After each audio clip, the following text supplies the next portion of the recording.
morning mga kapatid. Ito naman po, araw naman ng ating pagpupuri sa ating mahal na Panginoon. Hayaan po muna natin na siya ay ating parangalan sa ating buhay at damhin natin ang presensya ng Panginoon. Tayo po ay mag-opening prayer sa ating Panginoon.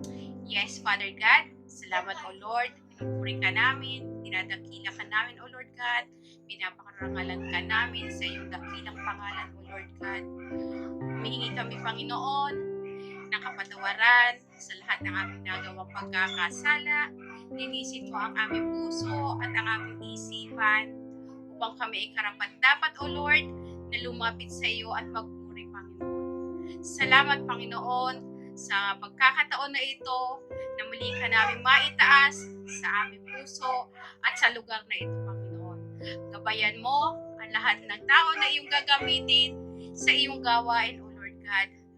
Ang mag-word at ang music ministry, tunay nga pong ikaw lang ang maitaas at mapagpurihan. Salamat Panginoon sa iyong pagpapala sa lahat. Gabayan mo ang gawain ito at inaangkin namin ang gawain na isa ng ganap na victory.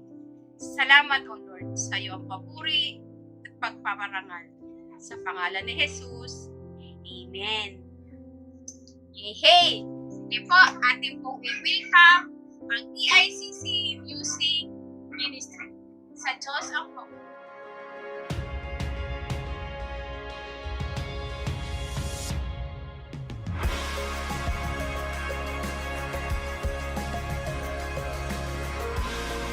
Amen.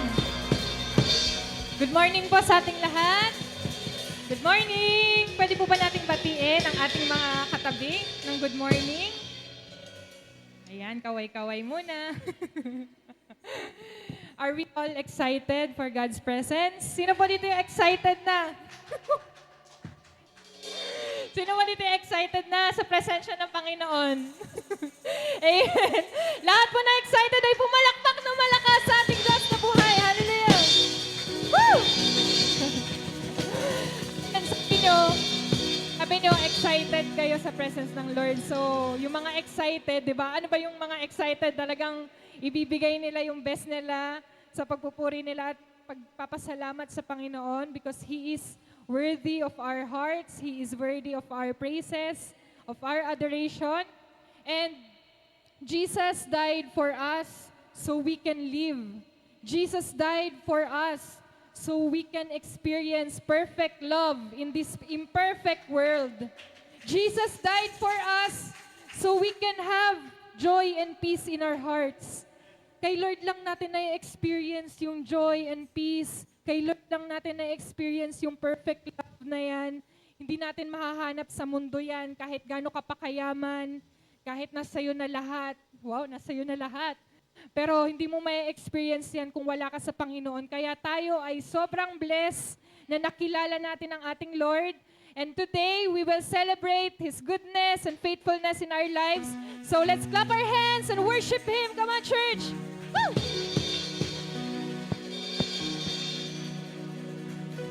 Amen. Ibigay natin yung best natin. Pumalakpak tayo, huwag tayong mahiya sa mga katabi natin, naka-social distancing naman tayo, kahit anong dance step natin, pwede. So sige po, purihin natin ang ating Diyos na buhay.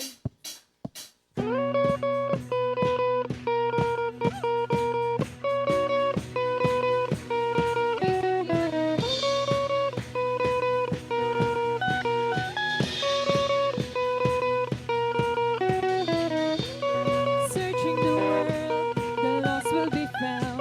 In freedom we live, that's why we cry out.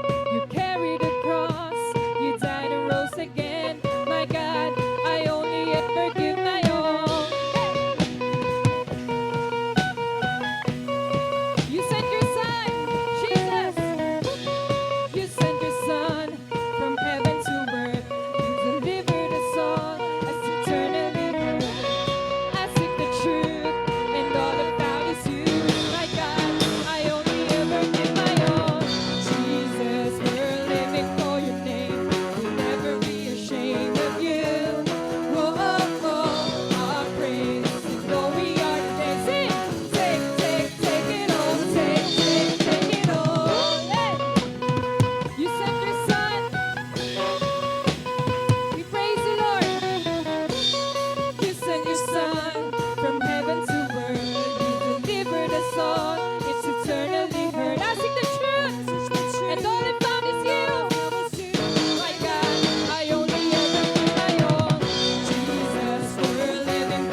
Jesus, we're living for your name. We'll never be ashamed of you.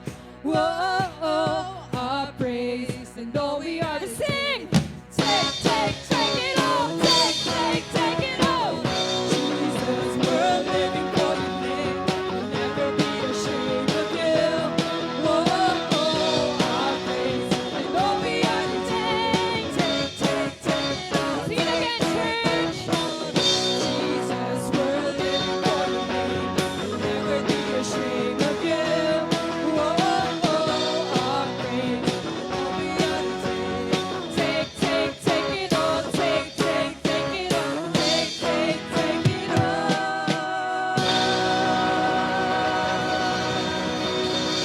Hallelujah.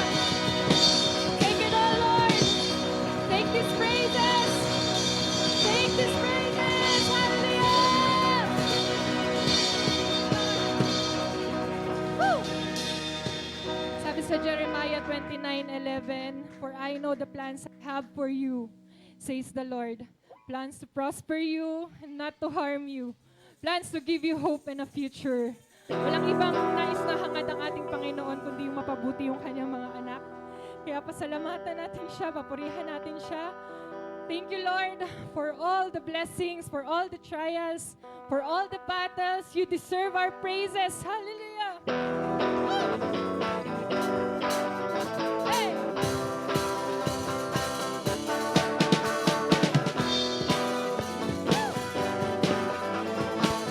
We will give you praise, Jesus. Yeah. I give you praise for you deserve it. I give you praise for what you've done.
Worship Him.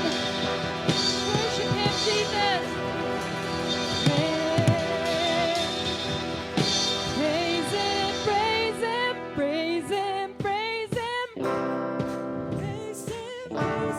We'll praise you, Jesus. Praise Him, praise Him, praise Him. With all your might, church. Praise Him, praise Him, praise Him, praise Him, praise Him in everything. Praise Him, praise Him, praise Him, praise Him, praise Him, church. Praise Him, praise Him, praise Him, praise Him, praise Him, praise Him in everything.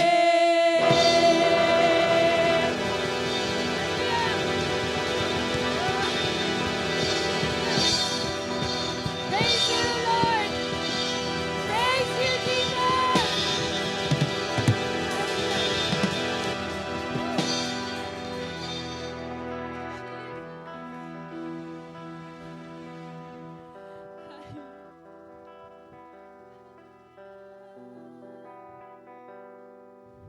You're worthy to be praised. Worthy of our praise.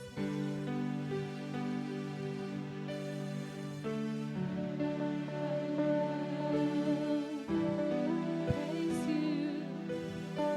Praise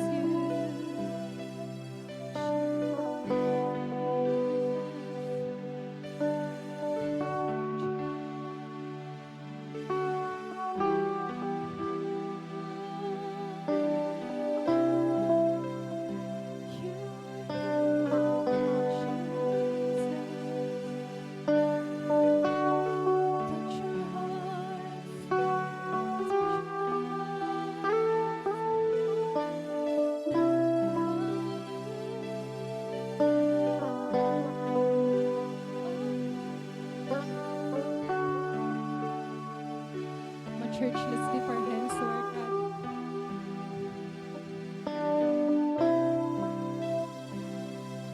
Thank you, Lord.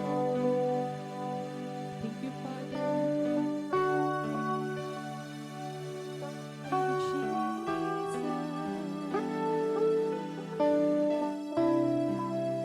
We can feel your love, feel your presence.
you. I worship you.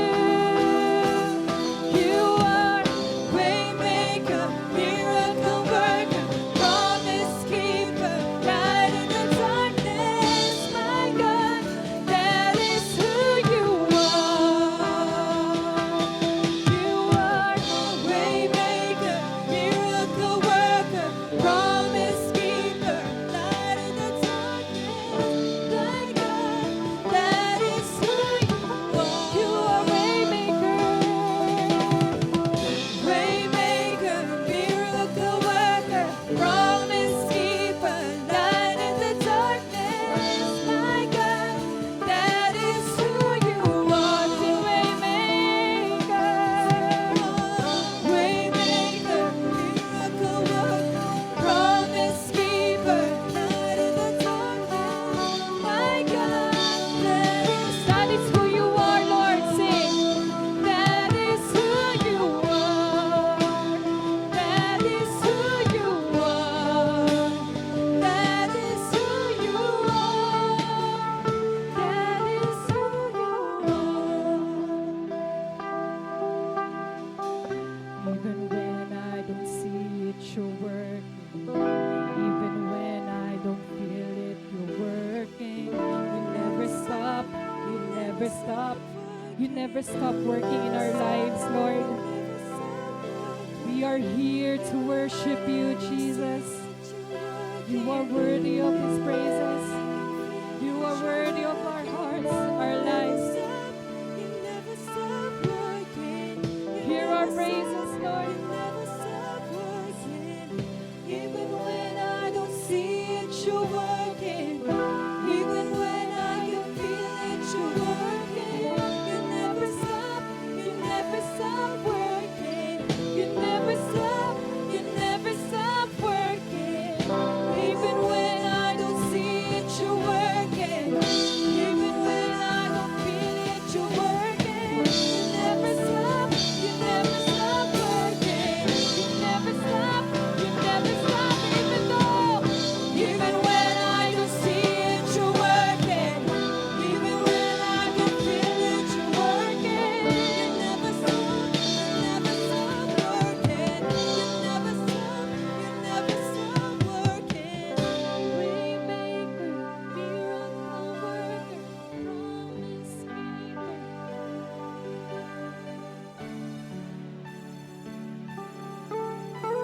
Yes, Lord, that is who you are. You are a waymaker. Waymaker, miracle worker, promise keeper. You are a promise keeper. That is who you are, Lord. Waymaker, miracle worker, promise keeper, light in the darkness. That is who you are.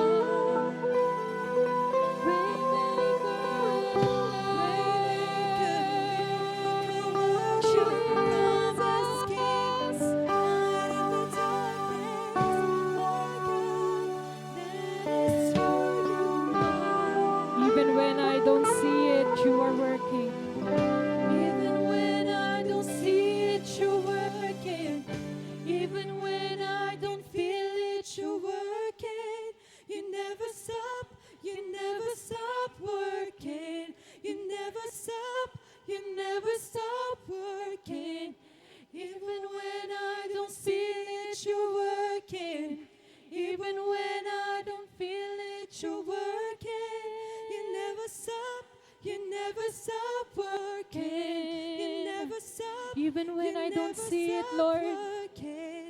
Even when I don't see it, even when I don't feel it,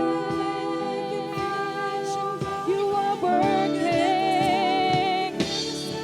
You are working, Lord. You are a miracle working God. Amen. Jesus.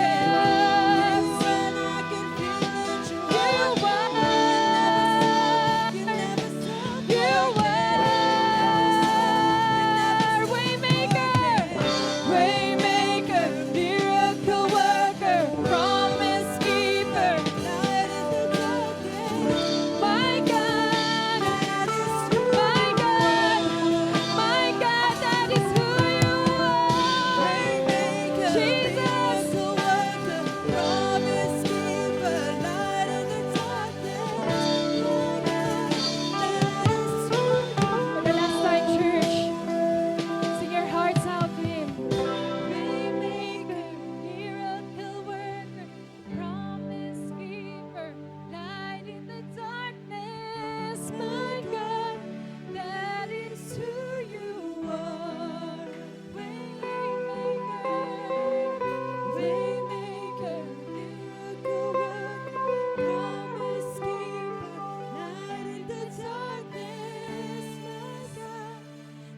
so in love with you. He is so in love with you.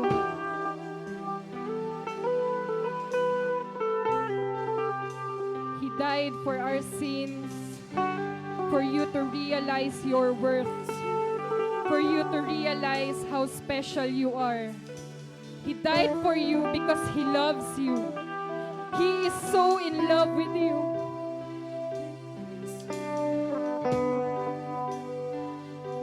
Ganon ka kamahal ng ating Panginoon.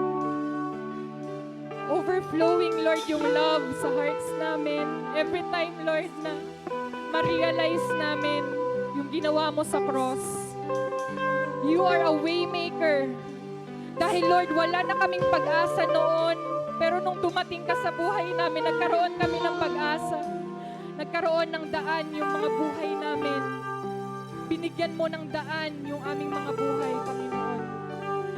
You are a waymaker, a miracle-working God. You are a promise keeper. And that is who you are. And we will worship for who you are. We will forever sing our hearts, sing our praises to you alone, Father. We thank you, Lord. We thank you for your Son, Jesus. We thank you for the Holy Spirit. We thank you for the presence, Lord God, na nandito sa lugar ngayon, na ramdam ng bawat isa. Salamat sa pag-ibig mo. Salamat sa kapayapaan, Lord, na hindi namin mararanasan sa mundong to, pero sa iyo, Panginoon, nararanasan namin. Salamat sa kagalakan na sa iyo lang namin nararanasan. Binigyan mo kami, Lord God, ng katagumpayan. Binigyan mo kami, Lord God, ng katagumpayan. Lord God, sa buhay na to. Nang dahil sa iyo, Panginoon, kami, Lord God, ay mabubuhay.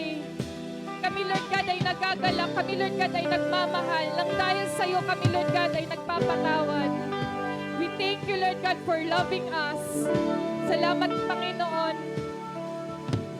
Napakasarap, Lord, maranasan ng pag-ibig mo. Napakasarap ma-in love sa iyo, Panginoon. Patuloy ka, Lord God, na manahan sa aming mga puso. Patuloy mo kaming baguhin pa, Lord. Gusto namin na maging kagaya mo. Gusto namin, Lord God, na magaya yung puso mo na meron ka, Panginoon. Kaya tulungan mo kami na maintindihan, matanggap namin ang mensahe mo sa umagang ito. Alam namin, Lord, na wala kang hangad sa iyong mga anak kundi mapabuti kami. Kaya yung ituturo mo sa amin sa umagang ito ay para sa ikabubuti namin. Kaya Lord God, i-open mo yung spiritual hearts namin, spiritual eyes and ears to accept your word, Lord God.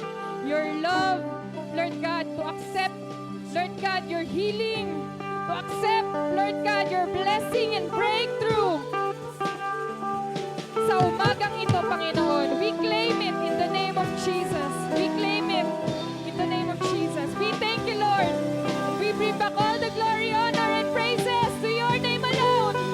And all God's people will shout, Amen and Amen. Hallelujah. Woo.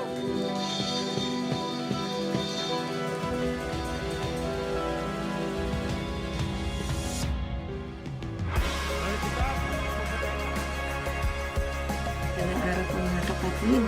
At natulosan na po tayong lahat. Nawa po sa biyaya ng Diyos, tayo po ay nasa maayos na kalagayan.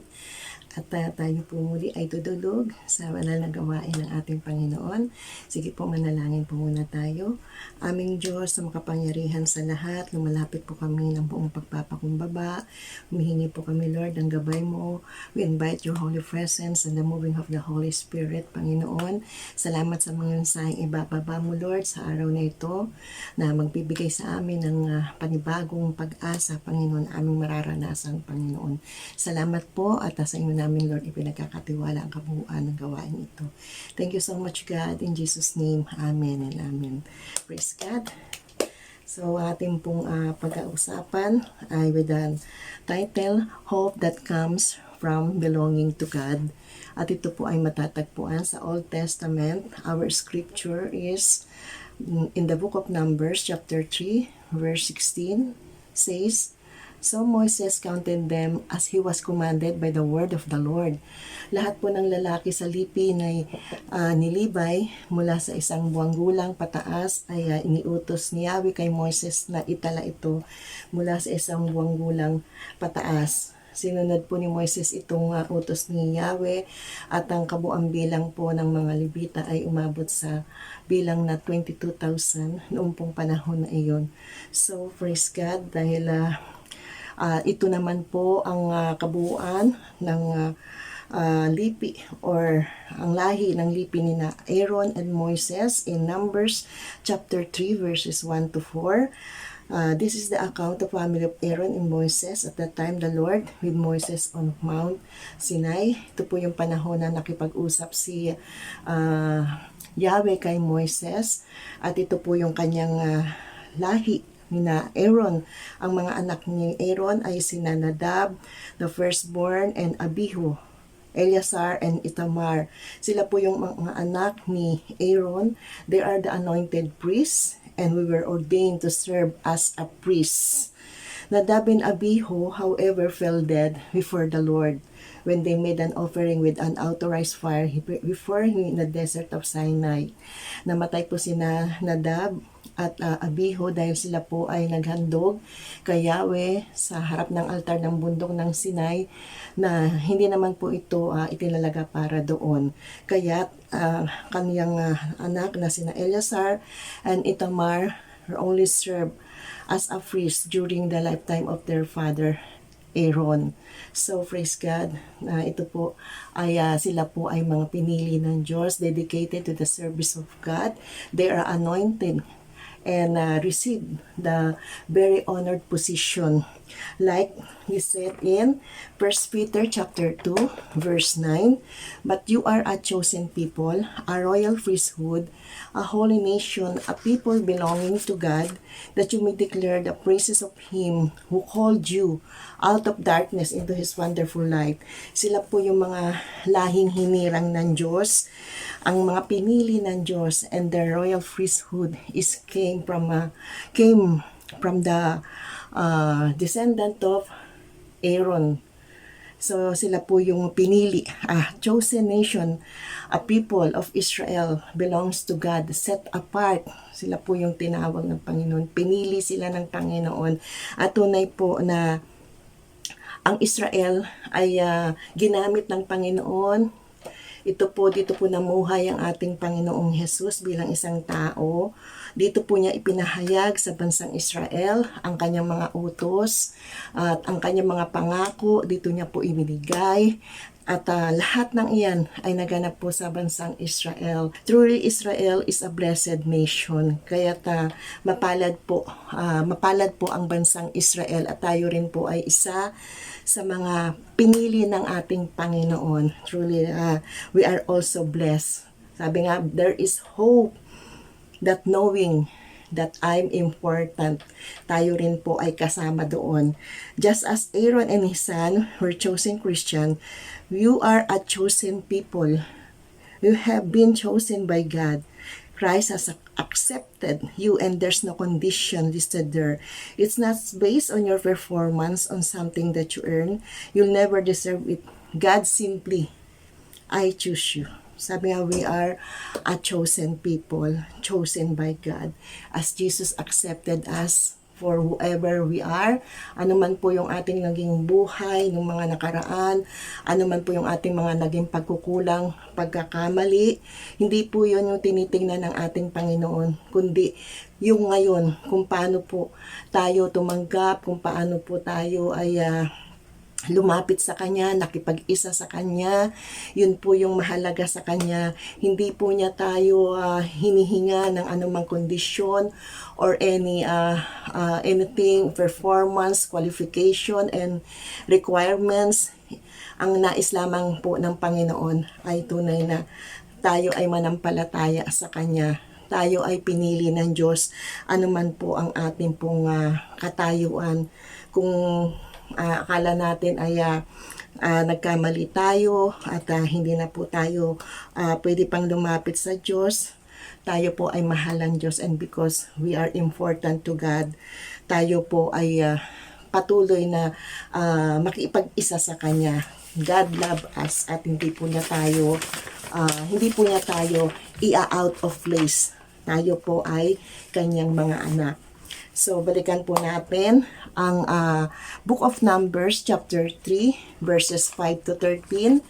Ito po yung, kung babasahin po natin ito, basahin po natin itong mga verses na ito, dahil dito po ay ipinapahayag ng Diyos kung paano po ang mga Levita ay Kanyang itinalaga upang maglingkod sa iglesia or sa toldang tipanan. Yun po yung maging katuwang sila ni Aaron at ang kanyang mga anak niyo po, sila po yung mga tumatayong saserdote sa toldang tipanan, at ang mga Levita po ang namamahala at nangangasiwa ng mga gawain sa loob ng toldang tipanan. So sa panahon po natin ngayon, tayo rin po in our Christian age, tayo rin po ay pinili ng ating Panginoon. As Matthew chapter 16 verse 18, Jesus says, I will build my church. I will build my church. Ito po yun. Ito na po yung kaganapan noon. Ang ating Panginoong Jesus ang nagtalaga ng Kanyang iglesia, at hinirang niya ang Kanyang mga lingkod, ang mga guro, ang mga pastor, ang mga apostol, at ginawa niya ito upang hihanda para sa ikatatag at ikauunlad ng Kanyang iglesia. So, kaya sabi nga po, kabilang din kayo sa mga tinawag bilang mga tagasunod ni Kristo. Romans chapter 1 verse 6. Kaya ang pagkakatawag sa atin ng ating Panginoon ay hindi po ito para lamang sa mga namumuno ng mga simbahan or ng mga churches. Ito po ay para sa lahat ng mga Kristiyano na ang dapat na maging puso ay maging puso ng isang nagsisilbi at naglilingkod sa ating Panginoon. Katulad po ng mga Levita na itinalaga ng Diyos na maging katuwang ng kanilang saserdoteng sina Aaron, tayo rin po ay tinatawag at inaatasang maglingkod na maging kabahagi ng Kanyang iglesia. Dahil ito po ay bahagi po tayo nito, at hindi po iisa lang ang dapat na kumikilos. Para rin po ito sa isang tahanan o sa isang pamilya na hindi lamang ang tatay o hindi lamang ang nanay ang kumikilos, kundi pati lahat ng miyembro ng pamilya, because we are matured, diba? Mga matured na po tayo. So kailangan po natin na maging kabahagi ng pamilya ng ating Panginoon. Gumawa po tayo, kumilos po tayo bilang spiritual family. Tayo po nga lahat ay binibigyan ng Panginoon Diyos ng lakas, ng kaloob, ng pagkakataon upang makapaglingkod po tayo. Sabi nga, ito pong lakas na ito ay gamitin po natin for God's glory. Huwag po nating hintayin na mahina na po tayo bago po tayo mag-desire na maglingkod sa Panginoon, dahil mahirap na po pag mahina na. Siyempre hindi ka na makagawa, limited na ang ating pong galaw. Kaya hanggat may lakas po tayo, hanggat kaya po natin, maglingkod po tayo sa Panginoon. Gamitin po natin ang lahat ng ating mga natutunan, mga napag-aralan, sa mga gawain, sa mga Bible studies, fellowship. Ito po ay mga kaalaman, karunungan na magagamit natin sa ating paglilingkod. Sabi nga po, sabi nga po ang mga nag-aaral ay hindi lamang po ito nananatiling nag-aaral lang. Siyempre pagdating ng panahon na sila po ay makatapos ng pag-aaral, ang mga estudyante, sila naman din po ay magtatrabaho din. So, ganun din po yun sa ating pong spiritual lives. Tayo po ay may mga kaalaman, natuto na rin po tayo, at i-apply na po natin ito sa ating mga buhay. Kumilos na po tayo, humakbang na po tayo, dahil ito na po yung opportunity na tinatawag po tayo ng ating Panginoon upang maglingkod sa pamamagitan po ng Kanyang mga anak. na ginagamit niya po para sa atin, pang tayo po'y akayin sa malalim na pananampalataya at pagsunod sa ating Panginoon.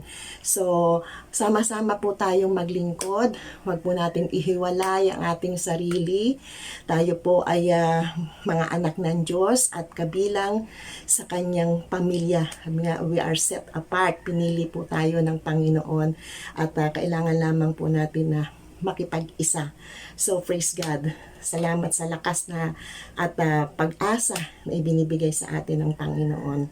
So, dito po ay lagi po tayong may pag-asa. Sabi nga, there is hope in knowing that I'm worth something.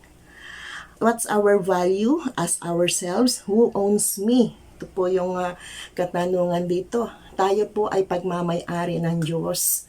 Nilikha niya po tayo upang magkaroon tayo ng malalim na relasyon or kaugnayan sa Kanya. Pero ito po ay pansamantalang naputol dahil sa kasalanan.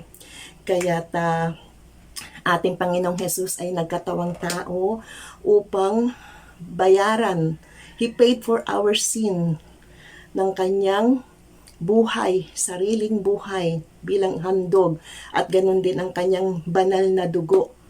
Ito po yung kanyang inihandog, as we call this sin offering. Ito po ay ginawa niya upang tayo po ay maligtas at ang pagdanak ng kanyang dugo ay bilang kabayaran or bilang handog. Dahil sabi nga po is walang kabayaran or walang kapatawaran ang kasalanan kung walang pagdanak ng dugo. So ito po yung ginawa ng ating Panginoong Jesus dahil tayo po ay lubos na mahalaga sa Kanya. Mahal niya po tayo at hindi niya po tayo pababayaan na maagaw ng kaaway dahil tayo po ay Kanyang nilikha, pagmamay-ari niya po tayo. So ito po ang ginawa ng ating Panginoong Jesus. Inirestore niya ang ating pong relasyon sa ating Panginoong Diyos. Iniligtas niya po tayo at binigyan ng panibagong buhay, pinatawad sa ating mga kasalanan at tinulungan na tunay na binigyan ng pagkakataon na atin po siyang makilala ng lubusan at patuloy po siyang magpapakilala sa atin. Hanapin lamang po natin siya. Yan po yung nais ng Panginoon. Dahil sabi nga po tayo po ay dating mga wala ng pag-asa. Pero sa biyaya ng Lord, binigyan niya tayo ng panibagong pag-asa, panibagong buhay na meron pong tunay na pagtitiwala, pag-asa sa kanyang mga salita. Dahil kasama po tayo sa mga pangako ng Diyos, doon po sa bayan ng, yung pong bayan ng Israel, ang lahat ng mga pangako niya, kasama po tayo sa pangako ng Diyos. Kaya nakikita po natin kung paano po niya tayo pinili rin at ang ating pag-asa ay nagmumula sa ating Panginoon. So, praise God. Tayo po ay laging binibigyan ng Lord ng pagkakataon. At sabi nga po dito po sa Psalm chapter 139 verses 13 to 15, "For you created my inmost being. You knit me together in my mother's womb. I praise you because I am fearfully and wonderfully made. Your works are wonderful, I know that full well. My frame was not hidden from you when I was made in the secret place. I was woven together in the depths of the earth." So, praise God. Glory to God. We are fearfully and wonderfully made. Sabi nga, we are the masterpiece of God. Tayo po yung magandang nilikha ng Panginoon. At kilalang-kilala niya na po tayo kahit na po nasa sinapupunan pa tayo ng ating mga ina, because God made us. Sa tiyan ng ating mga ina, tayo po ay kanyang hinubog. Lahat ng iyan ay sa pamamagitan ng kapangyarihan ng ating Panginoon. So imaginein po natin na tayo po ay nasa loob ng tiyan at yung ating pong nalalanghap na oxygen ay nanggagaling po sa ating ina. So, ito po yung mga amazing power po ng ating Panginoon. At tayo po ay pinili na ng Diyos. Sabi nga po niya, pinili na tayo ng Panginoon bago pa man tayo ipanganak sa mundong ito. Alam na niya ang ating buhay, alam na niya ang ating pong magiging ang plano niya para sa atin. As Jeremiah 29:11, my plans for you is to prosper you and not to harm you.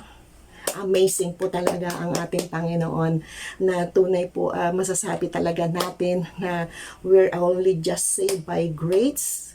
Tayo po ay pinili ng ating Panginoon, hindi po dahil sa ating mabubuting gawa, dahil ang batayan po ng Diyos ay ang kanya pong layunin sa atin, hindi po batayan ng tao, kundi batayan ng Diyos, hindi po sa ating sariling gawa, kundi tayo po ay pinili niya. Imagine niyo, nasa loob pa tayo ng ating ina, pinili na niya tayo. So wala pa tayong knowing about masama or mabuti. Hindi pa nga tayo lumalabas, pero naandun na ang protection ng Lord, andun na ang kanyang pangako. So praise God, dahil tayo po ay napakapalad. Lagi tayong may pag-asa na ibinibigay sa atin ng ating Panginoon. So, lagi po tayong magpasalamat na ang buhay na ito lagi ay biyaya ng ating Panginoon. Kaya't siya lamang po ang ating i-glorify sa lahat ng ating pong seconds, every minute, ating buhay, sa ating pong pagising, magmula sa maghapon, ay patuloy po tayong sasamahan ng Panginoon. So, praise God. And the next is, there is hope in knowing that I'm useful. So, tayo po ay mga kagamit-gamit. Hindi po tayo isang kasangkapan lamang na nasa isang tabi. Tayo po ay laging useful. Lagi po tayong kumbaga may layunin, may purpose po ang ating buhay. Hindi po tayo kinreate ng Lord without a purpose. Lagi pong sa bawat nilikha niya, meron pong purpose. May layunin po ang ating Panginoon.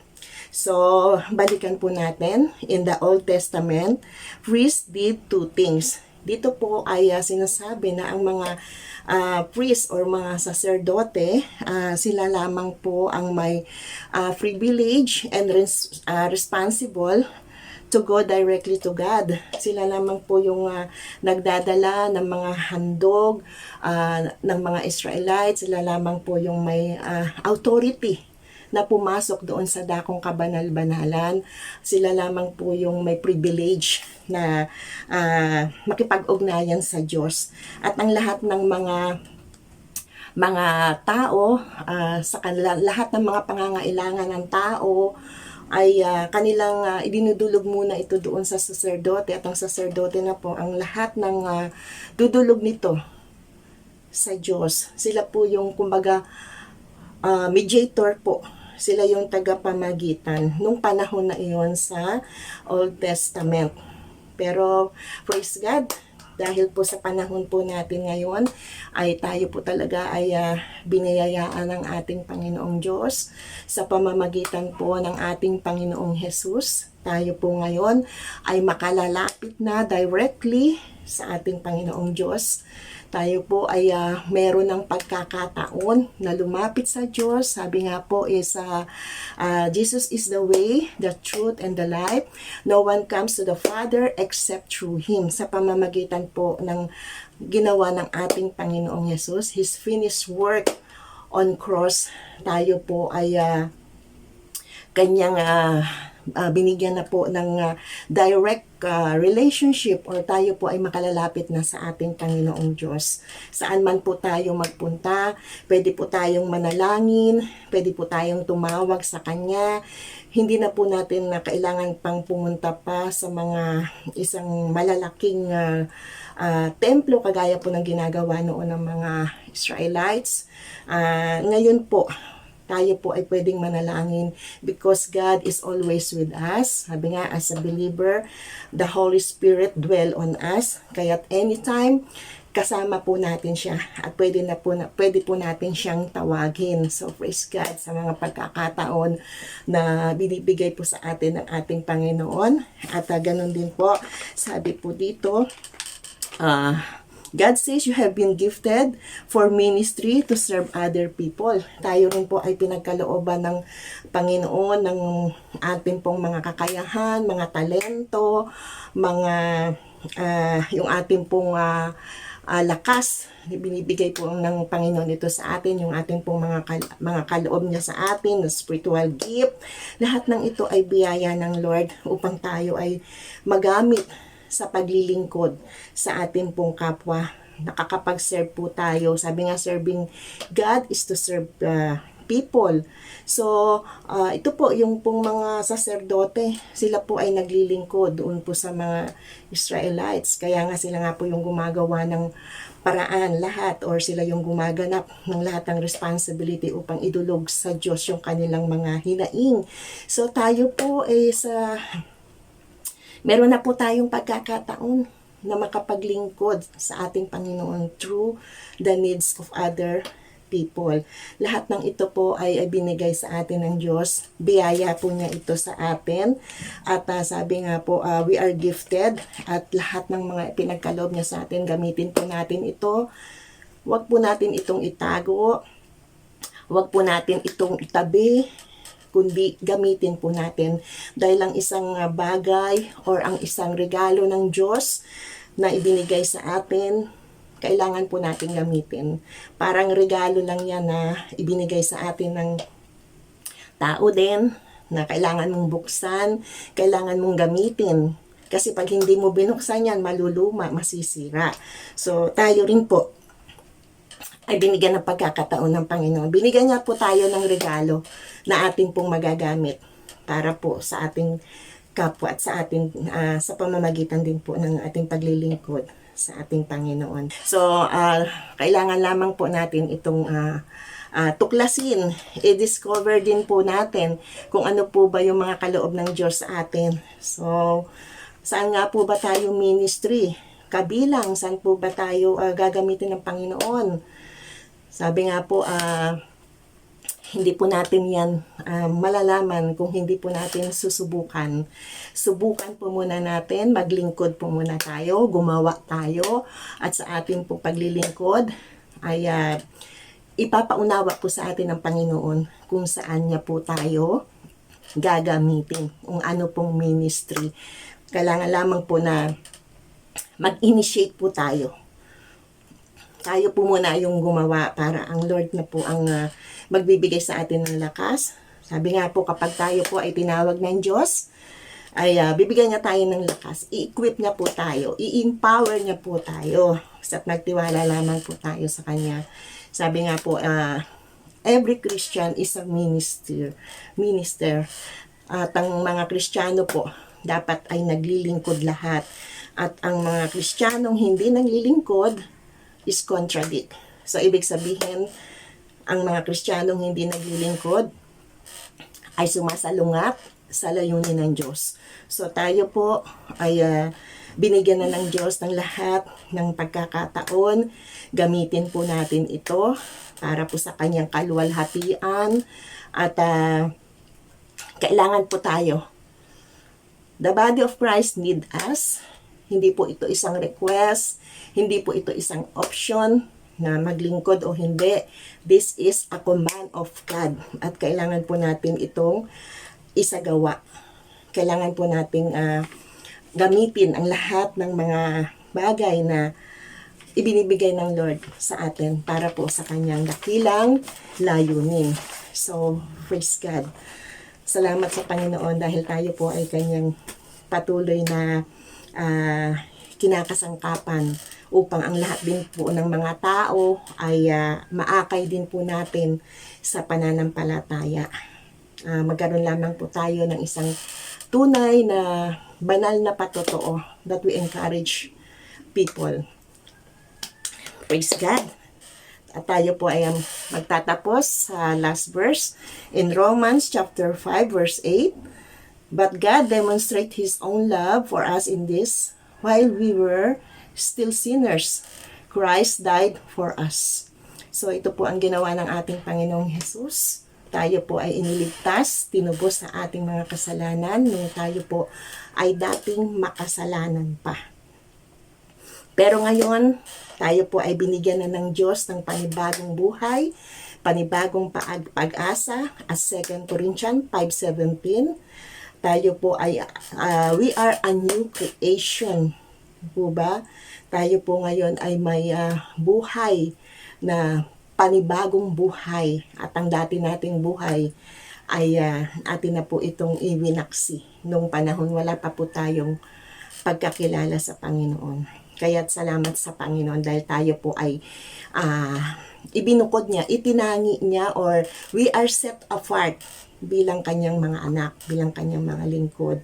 Kaya't ginawa na po ng Panginoon ang lahat ng kanyang part. Gawin din po natin ang part natin.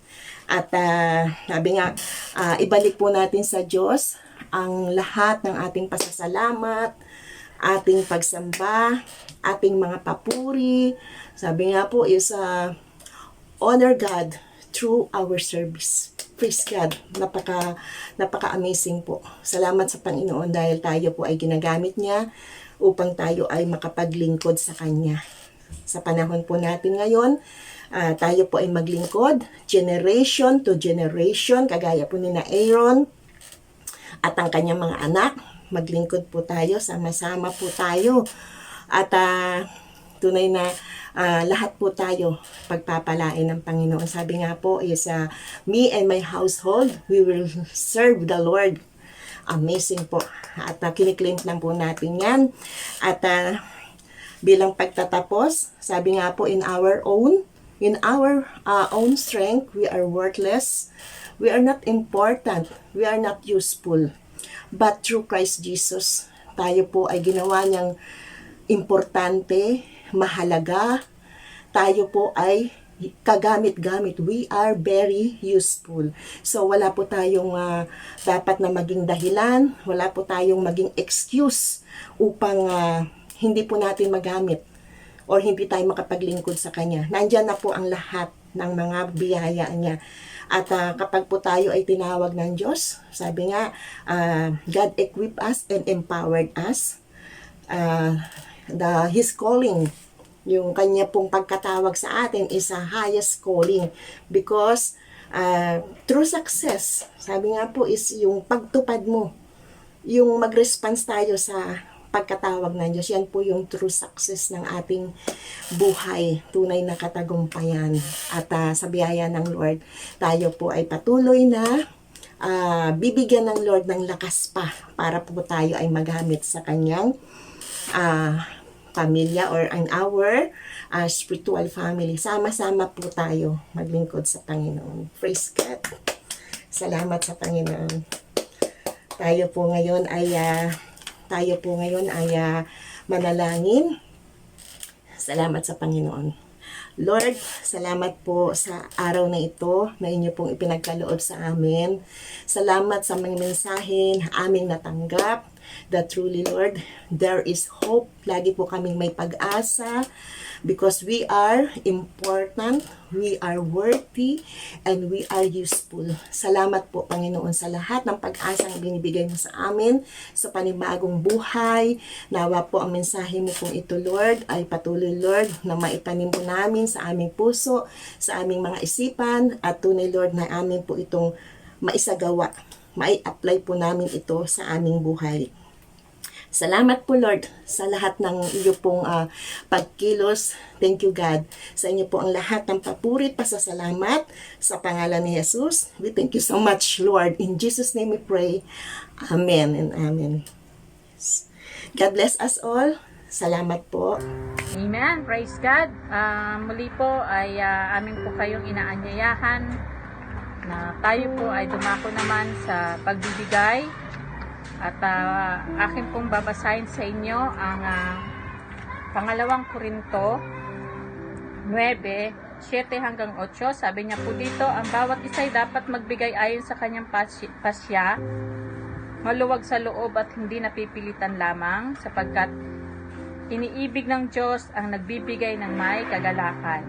Sa 8, magagawa ng Diyos na pasaganain kayo sa lahat ng bagay at higit pa sa inyong pangangailangan upang sumagana kayo para sa mabubuting gawa.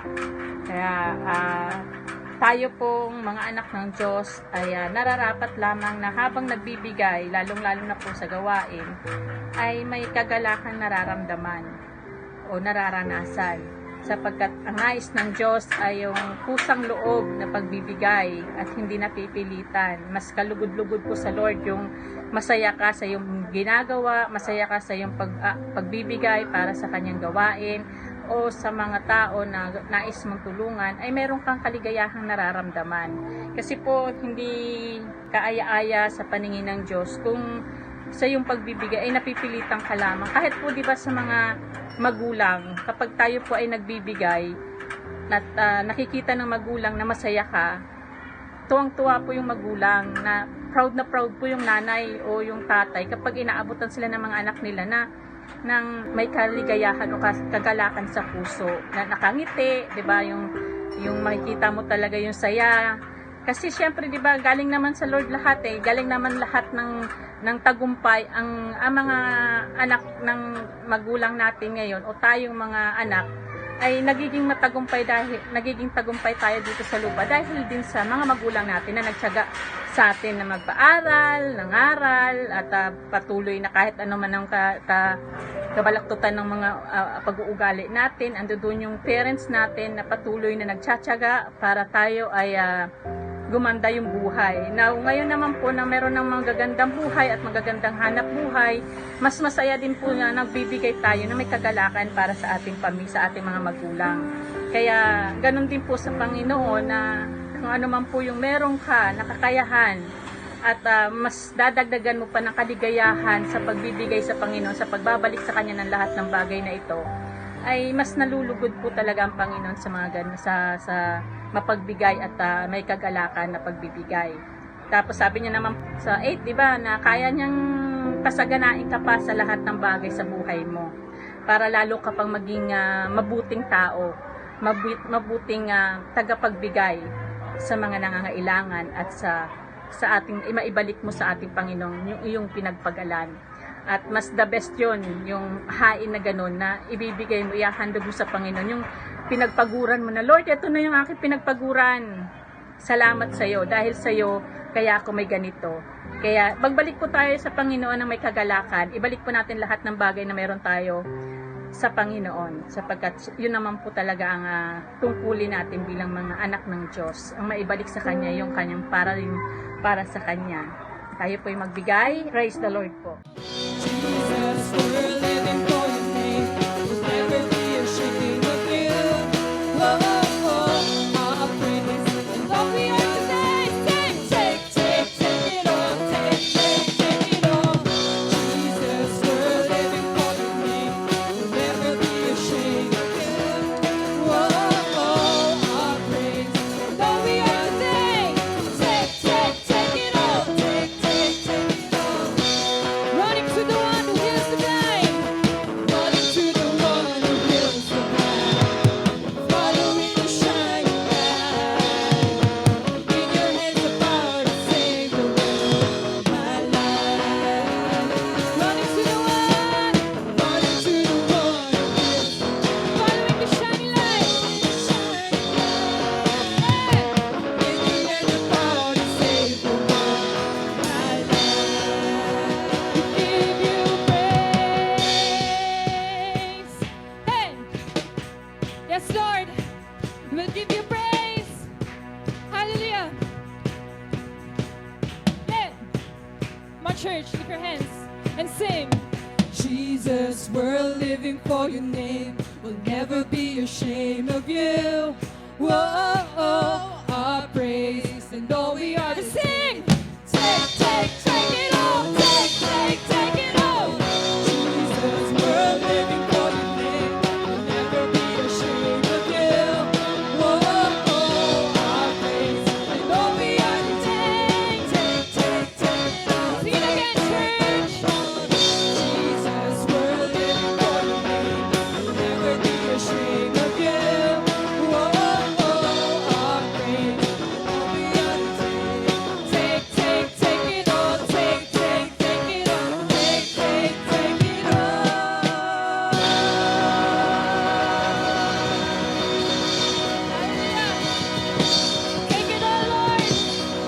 these praises. Take these praises.